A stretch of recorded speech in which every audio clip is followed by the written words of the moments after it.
Indian PM in 43 years Kuwait पहुंचा है। मैं कुवैत के हवाले से देख रहा था और मिडल ईस्ट के हवाले से देख रहा था कि वन बाय वन इंडिया जो है वो सारे के सारे मिडल ईस्ट को विन करने की कोशिश कर रहा है। इंडिया के प्राइम मिनिस्टर का ये विजिट एक सिग्निफिकेंट विजिट इसलिए कहा जा रहा है, यानी भारत का प्रधानमंत्री कोई जो कि 43 सालों में, इतने डेकेड्स के बाद, मोदी साहब is the first prime minister of India जो कुवैत का विजिट कर रहे हैं।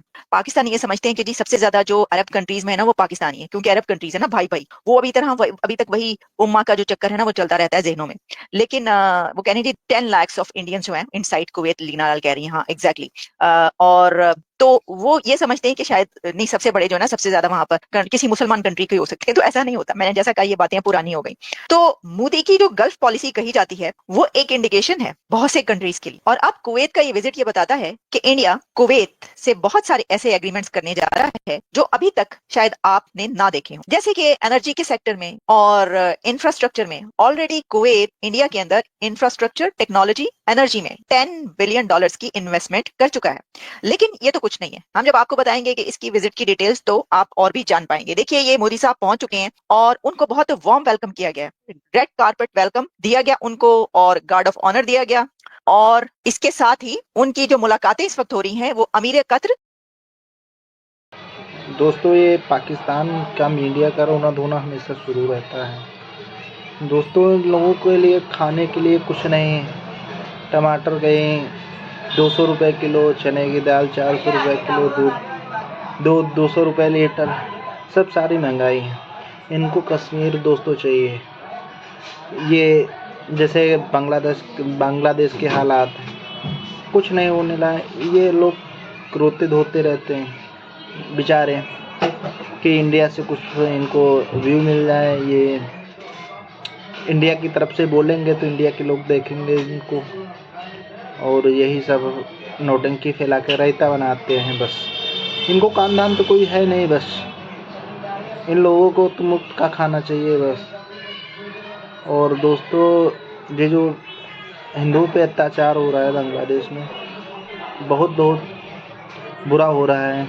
अब मोदी साहब यहाँ से, इंडिया से भारतीय सेना को भेजेंगे, या जैसे 1971 में हुआ था, शायद हो या ना हो ऐसा।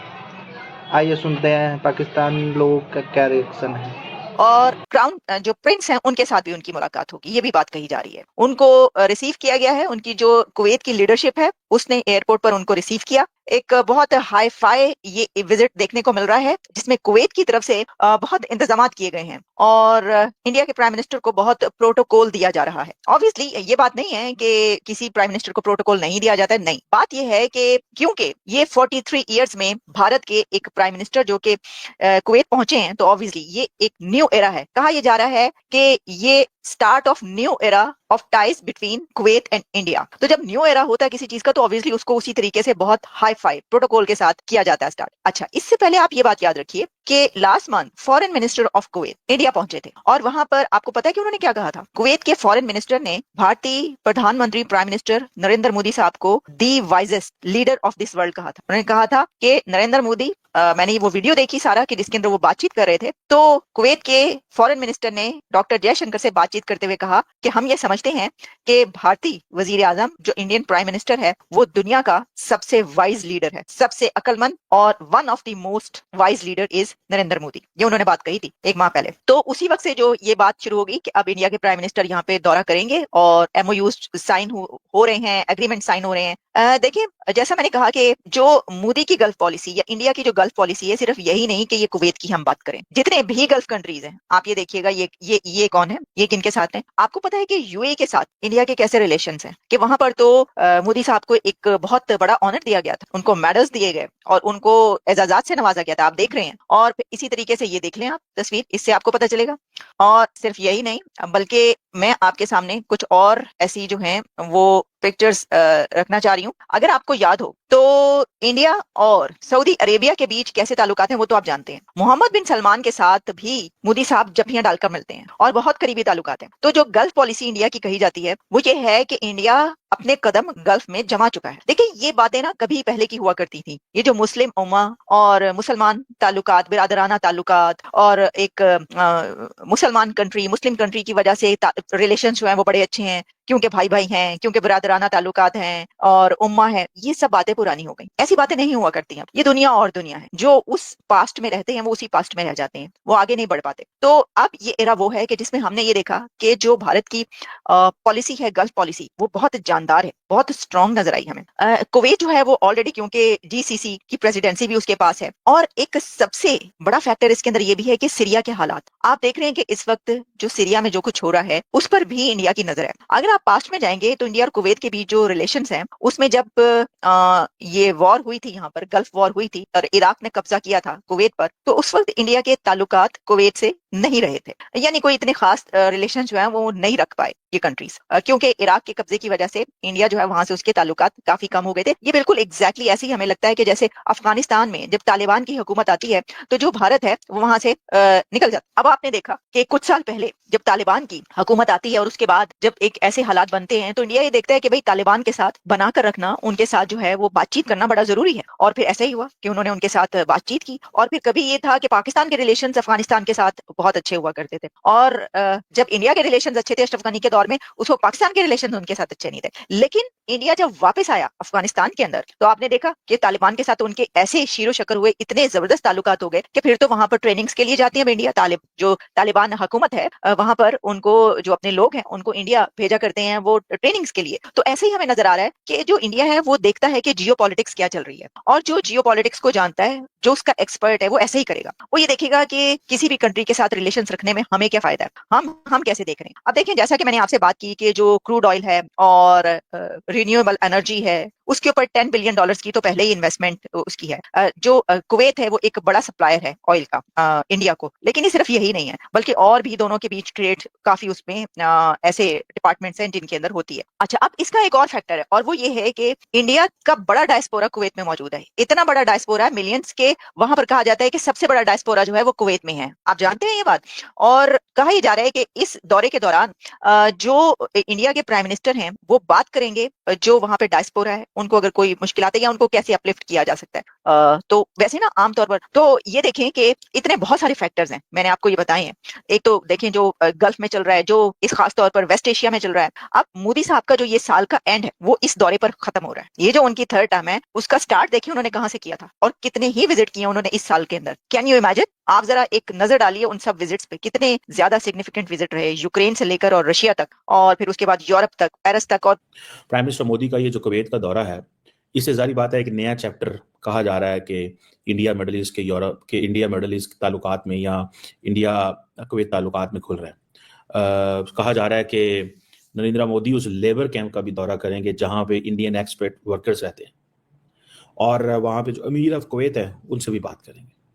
सो ये जो 2 दिन का दौरा है, ये कहा जा रहा है कि फर्स्ट विजिट है किसी भी इंडियन प्राइम मिनिस्टर का इस मुल्क का पिछले 40 सालों के अंदर, ओवर 4 डेकेड्स। मेरा ख्याल है पिछले कुछ अर्सा पहले कुछ कुवैत के अंदर कोई आग लगी थी और वहाँ पे पाकिस्तानी, इंडियन या और मुल्कों के लोग भी रहते थे या सिर्फ इंडियन मेजॉरिटी में थे।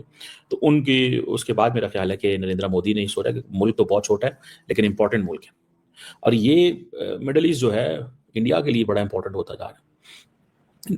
असल में वो कह रहे हैं जी डिफेंस एंड ट्रेड। क्वेश्चन ये है कि पाकिस्तान की स्पेस बहुत ज़्यादा होती थी मिडल ईस्ट के अंदर। देखें जो बात फैक्ट है, वो स्पेस दिन ब दिन क्यों कम हो रही है। हम हमेशा मिडल ईस्टर्न ममालिक जो है, वैसे तो मिडल ईस्टर्न ममालिक अपने डिफेंस के लिए अमेरिका पे डिपेंडेंट है, लेकिन मिडल ईस्टर्न ममालिक जो है वो पाकिस्तान के ऊपर भी डिपेंडेंट रहे। ठीक है जी।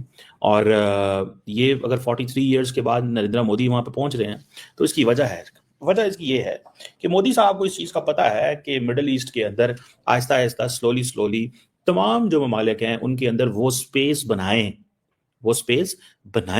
जो स्पेस हमारी मदद कर सके, जिसकी वजह से हम जो है जैसे तैसे भी हो हम अपने जो इन्फ्लुएंस है वो मिडल ईस्ट के अंदर बढ़ा सकें। और वहाँ बहुत सारे डियास्पोरा रहता है, वर्कर्स रहते हैं, ठीक है जी। और जिसे वो कहते हैं ना, वहाँ पे कोई अरेबियन गल्फ कप हो रहा है, उसमें भी वो जाएंगे। और ये इंडिया जो ट्रांसफॉर्मेशन ले रहा है गल्फ रीजन के अंदर, जिसको आपको पता है मैं काफ़ी देर से कवर कर रहा हूँ। देखें, सऊदी अरब के साथ एक्सेलेंट ताल्लुकात है। अभी देखें, पाकिस्तान के जो पीसीबी के चेयरमैन इंटीरियर मिनिस्टर है वो सऊदी अरब गए हैं। जो चीज़ मैं आपको कह रहा था कि सारे का सारा सऊदी अरब जो है वो तो इंडिया के साथ अटैच हो गया क्रिकेट में।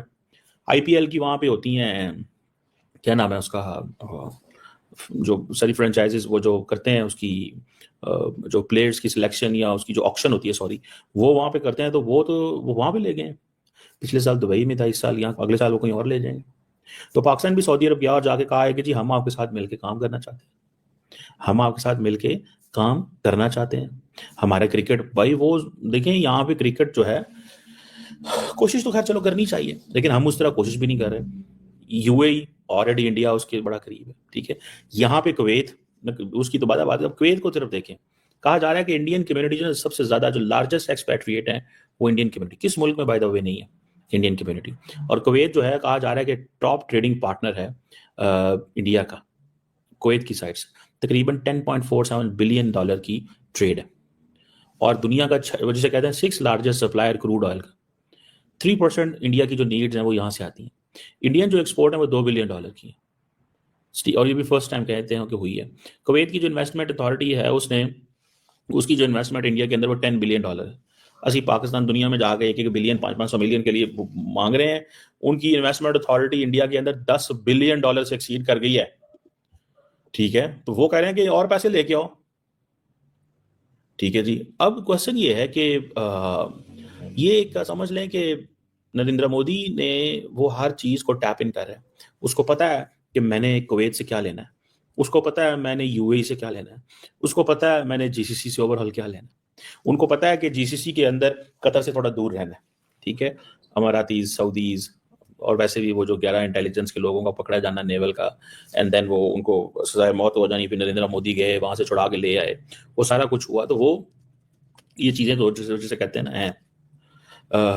अब ये जीसीसी की अपनी वैल्यू, अब जिसे वो कहते हैं ना, जो सबा फैमिली है, शेख सबा खालिद अल हम्माद अल मुबारक अल सबा, जो कि क्राउन प्रिंस हैं स्टेट ऑफ कुवैत के, वो नरेंद्र मोदी से मिलते रहे माजी के अंदर भी, लेकिन वो कहते हैं 2017 में एक दफ़ा आए थे इंडिया, लेकिन प्राइवेट ट्रिप पे आए थे। सो असल इंडिया एक तो इकोनॉमिकली फिट होना चाहता है, दूसरा उनको पता है कि हमारे लोगों के लिए बहुत बड़ी मार्केट है।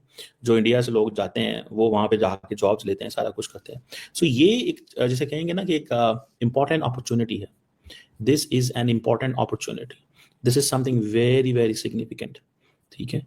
और मिडल ईस्ट में जाना, जीसीसी का कोई मुल्क नरेंद्र मोदी ने छोड़ा नहीं है, ठीक है, जिसके साथ वो करीब ना हो।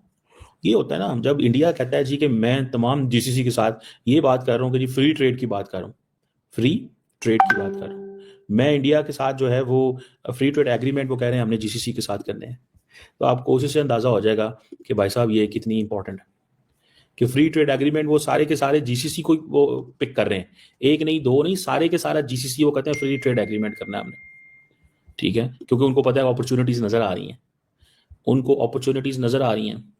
इसीलिए 45 साल बाद 43 साल बाद इंडियन वजीर आजम जो है वो वहां पे पहुंच रहा है। और अच्छा मजे की बात क्या है, इसे इंटरेस्टिंग चीज है इंडिया की तरफ से। जय हिंद दोस्तों, स्वागत है आप सभी का हमारे चैनल पर। आप देख रहे हैं इंडिया वेब न्यूज। प्रधानमंत्री नरेंद्र मोदी अपने 2 दिवसीय यात्रा पर शनिवार को कुवैत पहुंचे हैं। यह 43 सालों में किसी भारतीय प्रधानमंत्री की इस खाड़ी देश की पहली यात्रा है। कुवैत पहुंचने पर प्रधानमंत्री मोदी का गर्मजोशी से स्वागत हुआ, लेकिन कुवैत पहुंचने के पहले प्रधानमंत्री मोदी ने एक ऐसा काम किया है जिसने लोगों का दिल जीत लिया है। प्रधानमंत्री मोदी एक भारतीय युवती की मुराद पूरी की है जो उसने अपने नाना को लेकर की थी। प्रधानमंत्री मोदी के इस कदम को लेकर सोशल मीडिया पर खूब तारीफें लोग कर रहे हैं। प्रधानमंत्री मोदी कुवैत में भारतीय विदेश सेवा के पूर्व अधिकारी जो कि 101 साल के हैं मंगल सेन हांडा से मुलाकात की है। पूर्व आईएएस अधिकारी की नातिन श्रेया जुनेजा ने सोशल मीडिया पर प्रधानमंत्री मोदी से कुवैत यात्रा के दौरान उनके नाना मंगल सेन हांडा से मुलाकात करने का अनुरोध किया था।